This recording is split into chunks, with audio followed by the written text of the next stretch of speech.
बिस्मिल्लाहिर्रहमानिर्रहीम। आज हम सॉल्व करेंगे क्विक चेक 2.3 और इसमें पहला सवाल है कि बताओ कि principal quantum number azimuthal, magnetic और स्पिन, ये सारे के सारे जो क्वांटम नंबर हैं ये हमें किस टाइप की इन्फॉर्मेशन कन्वे कर रहे होते हैं।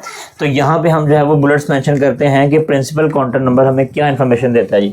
तो पहला पॉइंट कि ये हमें बताएगा शेल्स के बारे में, ठीक है जी, कि एटम के अंदर कितने शेल्स होते हैं, कौन कौन से शेल्स होते हैं। आमतौर पर शेल कितने होते हैं जी? 4, के, एल, एम और एन।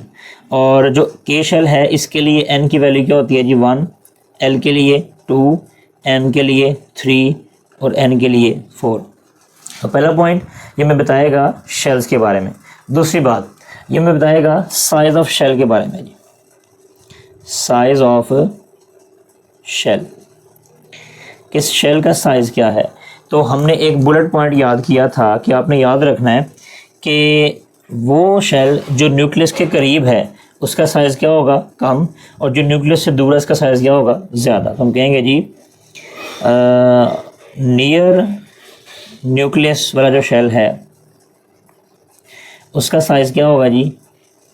कम, और जो न्यूक्लियस से फार होगा, फार फ्रॉम न्यूक्लियस, न्यूक्लियस से जितना जो दूर होगा उसका साइज़ उतना ही क्या होगा? ज़्यादा होगा। ठीक है जी। उसके बाद ये हमें बताता है एनर्जी ऑफ शेल के बारे में। एनर्जी ऑफ शेल, कि शेल की कितनी एनर्जी है। वही बात कि जो न्यूक्लियस के जितना करीब होगा उसका साइज़ भी उतना कम होगा और उसकी एनर्जी भी क्या होगी? उतनी ही कम होगी। और जो न्यूक्लियस से जितना दूर होगा उसका साइज़ उतना बड़ा और उसकी एनर्जी भी उतनी ही ज़्यादा। ठीक है जी।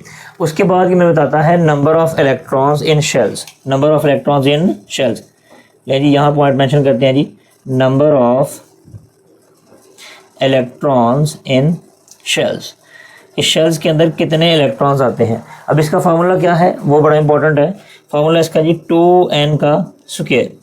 आपने जो है वो अगर लेट्स सी जी इलेक्ट्रॉन फाइंड करने हैं के लिए, तो उसमें आप कैसे फाइंड करेंगे जी? 2 × 1 का स्क्वायर। तो 2 × 1 इक्वल किसके आ जाएगा जी? 2 के। 2 इलेक्ट्रॉन होंगे। अगर लेट से आपने इलेक्ट्रॉन फाइंड करने हैं जी m के लिए, तो m में कितने इलेक्ट्रॉन आएंगे जी? 2 × 3 का स्क्वायर। तो 2 × 9, तो कितने इलेक्ट्रॉन आ जाएंगे जी? 18। इसी तरह k में कितने होते हैं? 2, l में कितने होते हैं? 8, m में 18 और n में 32। तो ये सारी इन्फॉर्मेशन हमें किसने बताई जी? प्रिंसिपल क्वांटम नंबर ने। उसके बाद नेक्स्ट हमारे पास वो पूछ रहा है कि बताओ एजीम्यूथल क्वांटम नंबर जो है ये हमें किस टाइप की इन्फॉर्मेशन जो है वो कन्वे कर रहा होता है जी। एजीम्यूथल क्वांटम नंबर, लें जी, एजीम्यूथल क्वांटम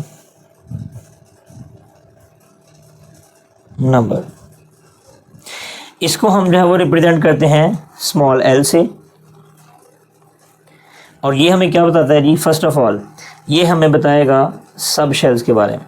सब शेल्स, देखें जो प्रिंसिपल था उसने हमें बताया जी शेल्स के बारे में, जो एजीम्यूथल है ये हमें बताएगा सब शेल्स के बारे में। अब सब शेल्स कितने होते हैं जी? आमतौर पे 4, S, P, D और F।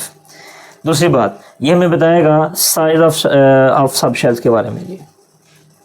Size of sub shell, अब ये कैसे बताएगा? मसलन हमारे पास एक ऑर्बिटल है, एक सब शेल है जी 1s, एक है जी 2s, एक है जी 3s। अब इनमें साइज़ बड़ा किसका होगा और छोटा किसका होगा? जिसकी n की वैल्यू छोटी है ना उसका साइज़ भी क्या है? कम। जिसकी n की वैल्यू बड़ी है उसका साइज़ भी क्या है? ज़्यादा। यानी हम कह सकते हैं कि n की value is directly proportional to size. अगर n की वैल्यू बड़ी है तो उस ऑर्बिटल का, उस सब शेल का साइज़ भी क्या होगा? ज़्यादा। अगर n की वैल्यू छोटी है तो उस सब शेल का साइज़ क्या होगा जी? कम होगा। ठीक है जी। उसके बाद ये हमें बताएगा जी एनर्जी के बारे में जी। Energy of sub shell. अब इसकी एनर्जी हम कैसे फाइंड करेंगे? वही बात कि जिसकी n की वैल्यू छोटी उसकी एनर्जी भी क्या है? कम। तो n की value is directly proportional to energy. ठीक है जी, एनर्जी। मसलन अगर मैं यही एग्जांपल लूँ तो यहाँ जो सबसे हाई एनर्जी है वो 3s की होगी, उसके बाद 2s की और उसके बाद 1s की। ठीक है जी।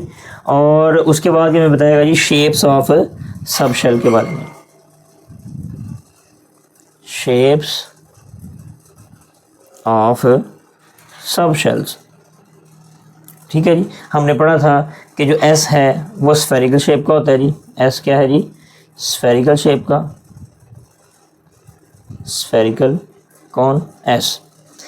पी क्या होता है जी? डम्बल शेप का, डम्बल, पी शेप। इसी तरह हमारे पास जो है वो डबल डम्बल क्या होता है जी? D shape, double dumbbell, D. और लास्ट वाला हमारे पास क्या होता है जी? एफ वाला कॉम्प्लेक्स होता है जी, एफ। ठीक है जी। अच्छा, उसके बाद ये हमें इंफॉर्मेशन कन्वे कर रहा होता है जी number of electron in sub shells. ये हम आगे लिख लेते हैं यहाँ पे जी, number of electrons in sub shells, कि सब शेल्स के अंदर कितने कितने इलेक्ट्रॉन हैं। हम सिर्फ इसकी एक एग्जांपल करेंगे। उससे पहले आप इसका फार्मूला याद रखें। फार्मूला क्या है इसका जी? 2 × 2l + 1। लेट्स से मैं ये चाहता हूँ कि मैं फाइंड करूँ इलेक्ट्रॉन पी के अंदर। अब हमने याद किया था कि जो हमारे पास s है उसके लिए l की वैल्यू 0 और p के लिए 1, d के लिए 2 और f के लिए 3। तो मैं चाह रहा हूँ कि p के अंदर इलेक्ट्रॉन फाइंड करूँ, तो 2 × 2l। अब l की वैल्यू p के लिए क्या है? 1, 1 + 1। तो आंसर क्या आएगा जी? 2 × 2 + 1 यानी 2 × 3। तो आंसर क्या आ जाएगा? 6। इसका मतलब है कि पी के अंदर कितने इलेक्ट्रॉन है जी? 6। नेक्स्ट हमारे पास है जी magnetic quantum number, magnetic quantum number. अब जो मैग्नेटिक क्वांटम नंबर है ये हमें बताएगा orientation of orbital in space, orientation of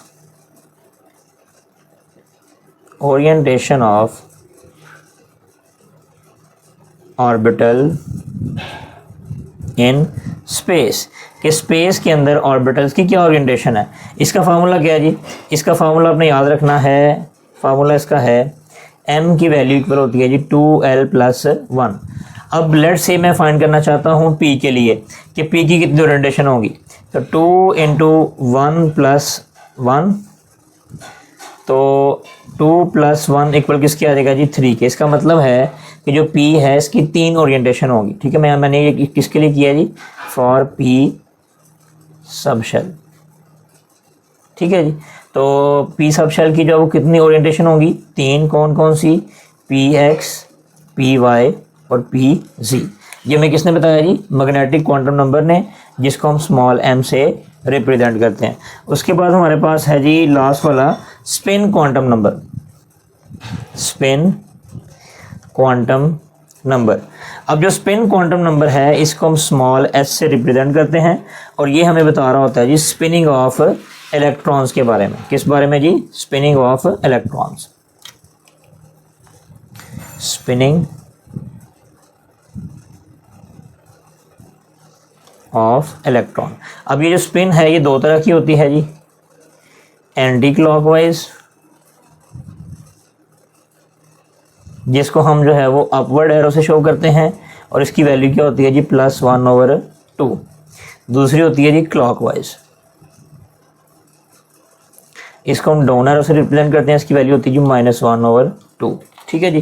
तो ये थे हमारे पास ये क्वांटम नंबर जो हमारा क्विक चेक का फर्स्ट क्वेश्चन था। नेक्स्ट क्वेश्चन है कि for an electron if n की value is 3 and l value is 1, तो बताओ कि how many orientations in space are possible. ठीक है जी।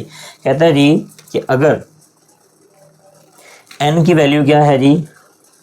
2 और l की वैल्यू 1, तो बताओ कि इसकी ओरिएंटेशन कितनी पॉसिबल होगी। तो पहले देखें प्रिंसिपल की वैल्यू क्या है जी? 2, तो लिखें जी 2। अब l की वैल्यू 1 किसके लिए होती है जी? p के लिए। इसका मतलब है कि ऑर्बिटल कौन सा है? p orbital, p orbital. और अभी हमने यहाँ पे सॉल्व किया कि p ऑर्बिटल के लिए जो हमारे पास ओरिएंटेशन है वो कितनी आती हैं? 3। ये मैंने अभी यहाँ पे सॉल्व करके दिखाया। ये जानबूझ के पहले यही किया था ताकि हमें बार बार इसको सॉल्व ना करना पड़े। ठीक है जी। तो इसकी कितनी ओरिएंटेशन है? 3। कौन कौन सी? px, py और pz। नेक्स्ट हमारे पास है ये कहता है जी इफ़ n की वैल्यू इज़ 3 एंड एल की वैल्यू इज़ 2, देन बताओ कि जो इलेक्ट्रॉन है वो किस ऑर्बिटल से, किस सबशेल से बिलोंग करता है। एन की वैल्यू कितनी है जी 3 और एल की वैल्यू क्या है जी 2। तो देखें यहाँ पे एन की वैल्यू जो भी हो रहा है उसको अपने यहाँ पर लिखना है जी, और एल की वैल्यू क्या है जी 2। तो मैंने कहा था कि अगर एल की वैल्यू 2 हो तो ऑर्बिटल कौन सा होगा डी। तो इसका मतलब है कि जो 3d है इससे इलेक्ट्रॉन बिलोंग करेगा, यहाँ पे इलेक्ट्रॉन पाया जाएगा। फिर नेक्स्ट लास्ट क्वेश्चन है जी, कहता है जी इफ़ एल की value is 2 then find all possible values of M.